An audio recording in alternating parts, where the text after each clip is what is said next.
Good morning, Fairfield Christian. Hope you guys have had a great weekend. It's now Monday morning.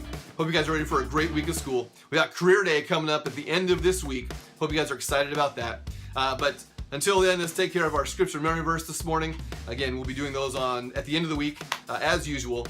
And this week, we're adding one more verse to the verses in Daniel that we've already been learning. Daniel chapter 2, 17 through 22 this week. So we're adding just one more verse, verse 22. Let's see what it says there. Actually, I must be getting old because my eyes aren't working quite right. So I'm going to bring some younger eyes in here. Okay, what does verse 22 say? He reveals deep and mysterious things and knows what lies hidden in darkness, though he is surrounded by light. Awesome. That's exactly what it says. And this verse is great because, first of all, God reveals deep and mysterious things. We already know that Daniel right now is praising God for giving him the secret, for telling him the secret of Nebuchadnezzar's dream. So God does reveal deep and mysterious things that we don't know about, that we may not have even thought about. God will reveal those things to us. But the next part talks about he knows what lies hidden in darkness, though he is surrounded by light. Now there are a lot of verses in the Bible that talk about God is all-knowing. But this one in particular reminds me of one of the Psalms.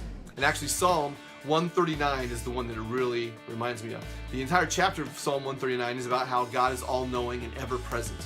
That's the theme of the entire chapter of Psalm 139. But I want to read just a few verses to you. Hopefully my eyes are working a little bit better. Starting in verse 7, you guys might actually recognize some of these verses because they're pretty famous in the Bible. Starting in verse 7, it says, "Where can I go to escape your spirit? Where can I flee from your presence? If I go up to heaven, you are there. If I make my bed in Sheol, also known as hell, you are there. If I live at the eastern horizon or settle at the western limits, even there your hand will lead me. Your right hand will hold on to me. If I say, surely the darkness will hide me and the light around me will be night, even the darkness is not dark to you. The night shines like the day. Darkness and light are alike to you." See, God doesn't need light. Even before God created light, he existed. There was no light around, but he didn't need it. The light is for us.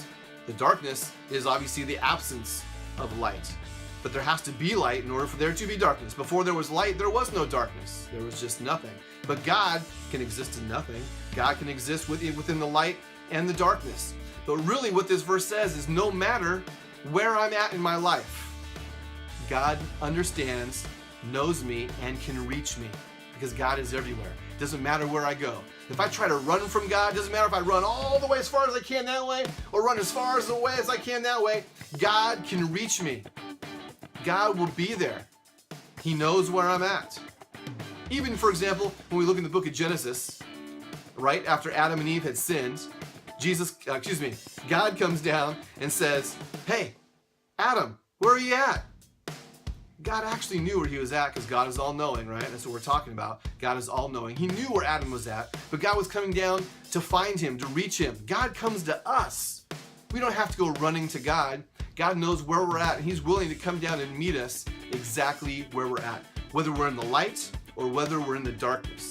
And what that really tells me is no matter where I'm at in my life, if I'm at a good point in my life or if I'm in a bad, dark place in my life, God can still reach me there. And that's an awesome thing to understand. I could have done some really horrible things, in terms of this metaphor here, being in the darkness, yet God is still, not only is he able to, but he's more than willing to. He wants to come down and reach me and find me. And he's saying, "Hey, Mr. Fortney, where are you at? I want to be there for you." Just like he did with Adam. And he wants to meet me where I'm at. So no matter where you're at in life, whether you're in a good place or in a bad place, in the light or in the dark, God is there, and he is ready to meet you. All you have to do is say, "I'm right here. I accept you, God. I want you to help me in my life. I want you to be in my life. I believe in you. I believe in your son, Jesus Christ." And God will be right there to help you. You can't get away from him. No matter where you go, God is everywhere. All right, we'll be talking about this verse a little bit more throughout the week and in chapel and Friday as well. Hope to see you guys around campus. God bless.